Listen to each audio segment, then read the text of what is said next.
Abateze amatwi mwese ndabaramukije. Kaze mu kiganiro ivyo nabageze vyose. Igihe Yesu yasezera abigishwa biwe yabahaye icagezo ngo bagende bahindura amahanga yose abigishwa, bababatize, baheze babigishe kwitondera ivyo yabageze vyose. Muri iki kiganiro mutegurirwa mukongera mugashikizwa na jewe Yohani Niyondiko, biciye kuri radio Ivyizigiro no ku zindi mbuga zikoresha ubuhinga bwa none.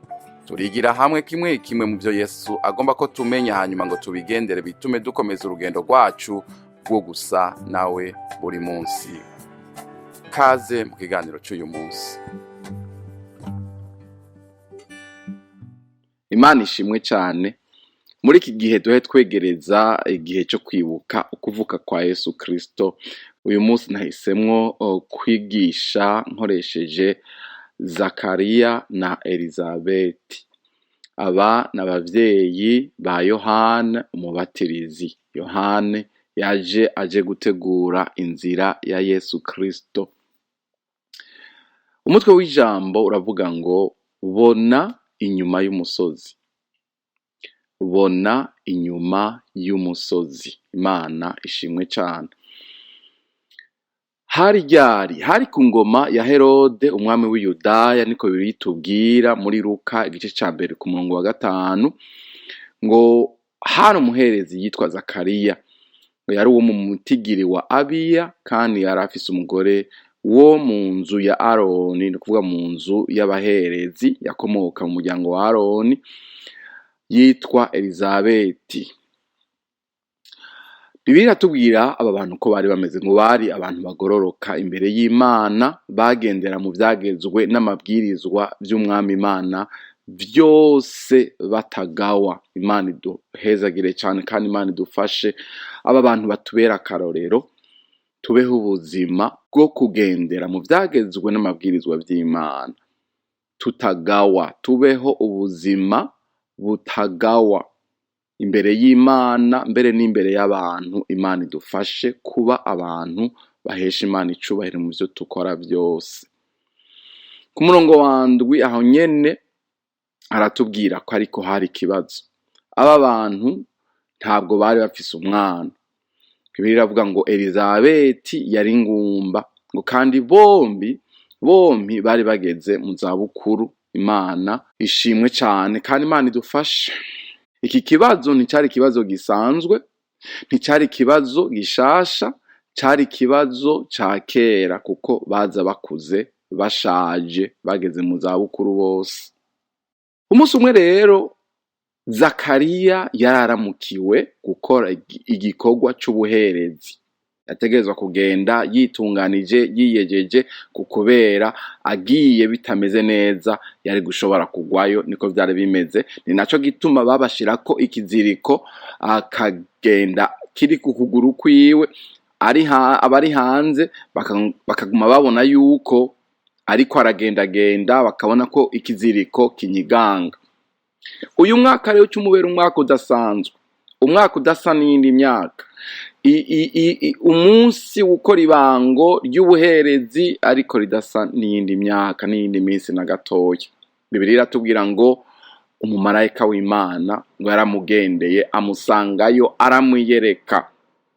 Ngo amwiyeretse, ngo Zakariya mubonye ngo aratinyagira ubwoba, ngo ariko umumarayika aramubwira ati ntaco utinya Zakariya, kuko ivyo wasavye vyarumviswe. Vyari biki? Arakomeza aramubwira ati umugore wawe Elizabeti azokuvyarira umuhungu, uzumwite Yohana. Imana ishimwe cyane. Ati uzonezerwa, uzohimbagwa, benshi bazonezererwa ukuvuka kwiwe, kuko azoba mukuru mu nyonga z'umwami Imana. Ntazonywa vino, kandi ikiboreza cyose nikizomugera mu kanwa. Azokuzura mpwemu yera, ngo uhereye mbere, ngo akiri mu nda ya nyina. Zakariya yanga kwemera ubutumwa Imana imurungikiye. Neza umumarayika yamubwiye ati ivyo wasavye vyarumviswe, kandi aramubwira ko muri yari yasavye vyinshi, ariko umumarayika aramubwira ati umugore wawe Elizabeti azokuvyarira umuhungu.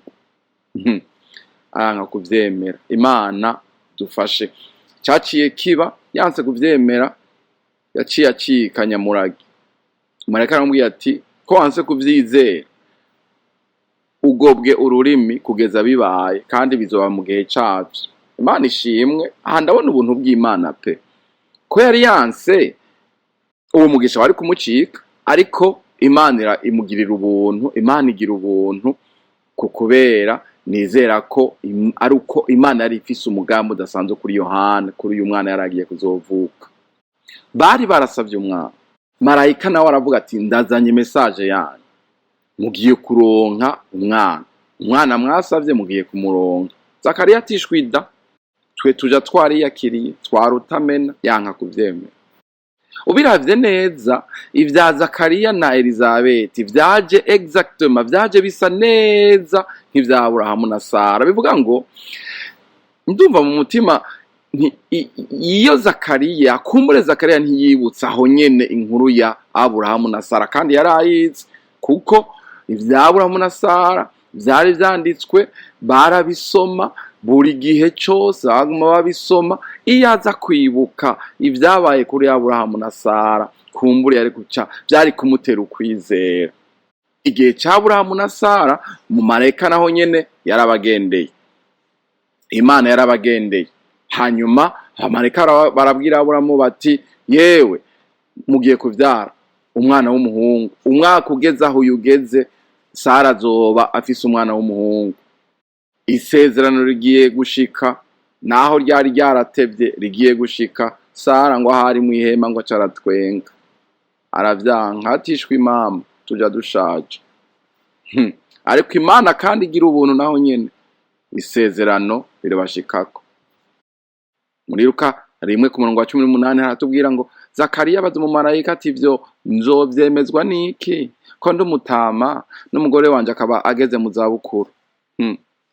Ninge rero marayika yidondora, aca atereka nidondore, ndakwibwire Zakariya ati jewe ndi Gaburiyeli, nama mpagaze mu nyonga z'Imana, kandi natumwe kubonana nawe no kukubwira ubwo butumwa bwiza. Aha ni muri Luka igice ca 1:19.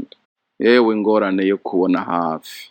Zakariya araba hafi, abona hafi, abona ibiboneka, abona ubutama, abona ubutamakazi. Aravuga ati nta kibinyemeza. Ingorane yo kuraba kubiboneka, ingorane yo kubura amaso abona inyuma y'umusozi. Isengesho ryanje, ico natanguye mvuga, umutwe w'inyigisho yanje y'uyu munsi ni bona inyuma y'umusozi. Zakariya aravuga ati nta kibinyemeza, canke mu yandi majambo ati wewe ga marayika ego urambuye kuri Gaburiyeli, none wewe ibintu bibona, we ntubone ngene tungana. Science ntubizi niko tuvuga, science canke niko batubwira ati science ntubizi wewe. Hari ubuvyara afise imyaka 45 yayirengeje. Ivyo birabaho. Abashakashatsi ivyo bavuga wewe urabiyobewe. Uzi ko araho Imana izi ikakubwira, ikaguha message, ugatangura kuyirezona, ugatangura kuyibwira ivyo mu bwenge bwawe. Imana idufashe cyane. Gira amaso abona l'invisible, kugira ngo ubeho muri l'impossible ukeneye amaso abona l'invisible. Gira amaso abona ibitaboneka, ushobore kuba mu bidashoboka. Ugire amaso abona inyuma y'umusozi, amaso abona inyuma y'icyo kibazo cawe, inyuma y'iyo ngorane yawe, y'izo ngorane zawe. Reka mvuge kumvo zitatu zishobora gutuma umuntu atishugwa canke ateba kwishugwa amasengesho yiwe, canke ateba gushika mu masezerano yiwe. Ubwa mbere hariho kutizera. Abisirayeli turabona yuko ngo batizeye Imana, ntibizeye ivy'abatasi babiri bavuze, bashimye kumviriza ivy'abatasi 10 bavuze bati ntitunigore ngo tugendeyo, hariyo ibigatanyi, hariyo abanaki, ntitushobora. Ariko babiri Yosuwa na Kalebu baravuga bati tugende, tuzobarya nk'urya umutsima. aba bari bahagaze ku ruhande rw'Imana, ariko Abisirayeli babura ukwizera Imana ishobora kubaneshereza ibigatanya. Imvo ya kabiri ishobora gutuma umuntu ateba kwishurwa canke ateba gushika mu masezerano yiwe niki: Satani arazibira inyishu z'amasengesho yacu. Aha turabibona kuri Daniyeli, akarero ko kuri Daniyeli, kuko Daniyeli ngo yarasenze ngo amasengesho yiwe, inyishu yiwe ije ngo mu kirere. Satani arazibira inyishu y'amasengesho yiwe. Niko umumarayika yamubwiye, kugeza iyo umugabisha ahagarariye ingabo z'Uhoraho Abisirayeli aza gutabara, umumarayika yarazanye inyishu za Daniyeli.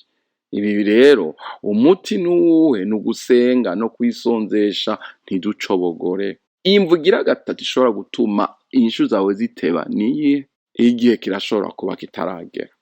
Kandi ababwire ikintu nabonye muri iri jambo twasomye ryo kuri Zakariya. Zakariya na Elizabeti bigaragara ko batanguye kwizigira ko Imana ibaha umwana kuva bakigira mariage. Kumbure bitevye gatoya batangura gusenga, bakomeza gusenga, imyaka iragenda, kandi Bibiliya yatubwiye ngo amasengesho yiwe yarumviswe. Ariko rero umwana basavye ntiyashotse aza, ntibashotse bamuhabwa. Mbega murabona yuko Bibiliya ivuga yuko Yohana yari afise mission idasanzwe. Yari umwana azoza agakura, hanyuma agatangura kuvuga ubutumwa, kwigisha ivy'ubwami bw'Imana, ategura inzira ya Yesu Kristo. Rero Yohana ntiyashobora kuza, abavyeyi biwe ntibashobora kumuhabwa bakigize mariage, kuko integuro y'Imana kwari uko Yesu yategereza guca muri Mariya, inkumi yitwa Mariya. None ko ubu unye Zakariya na Elizabeti bageze mu zabukuru, wumva iyo bahabwa Yohani kera bakigize mariage, wumva yari kuzoba integuza ya Yesu Kristo gute? Ko nyina wa Yesu yarategerezwa kuzoba Mariya. Uyu munsi wumva mparavuga ngo nkaho ari uyu munsi aho Zakariya na Elizabeti inyishu yabigiye gushika, bobo nabatama n'umutamakazi. Mariya nawe abaserangura ivya Bibiliya batubwira yuko yoba iki gihe yarageze mu myaka nka 16, 17, yari umukobwa akiri mutoya. Urumva yuko ntako vyari kugenda ngo Imana yishure Zakariya na Elizabeti bakigize mariage, kandi integuro y'Imana kwari uko Yesu Kristo azovukira mu nkumi yitwa Mariya. Mariya yategerezwa kuzorongorwa na Yosefu wo mu muryango wa Dawidi. Imana idufashe cyane. Umuti rero w'iki kibazo: komeza gusenga no kwizera Imana wihanganye. Kumbure Imana ifise ivyo igomba kubanza kukwigisha. Kumbure ishaka kuguha intahe uzoshingira abandi ikabafasha. Imana iguhe amaso abona ibitaboneka. Imana iduhe twese, nanje impe kubona cane inyuma y'umusozi.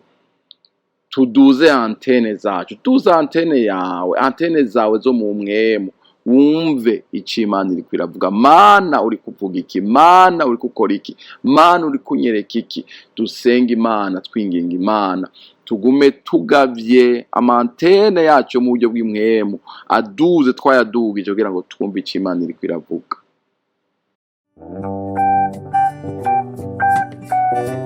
Ndabashimiye mwebwe mwese mwateze amatwi ikiganiro ivyo nabageze vyose. Twizeye ko mwafashijwe n'inyigisho y'ubu munsi. Tubifurije umugisha w'Imana mu banyu no mu vyanyu. Naho ubutaha.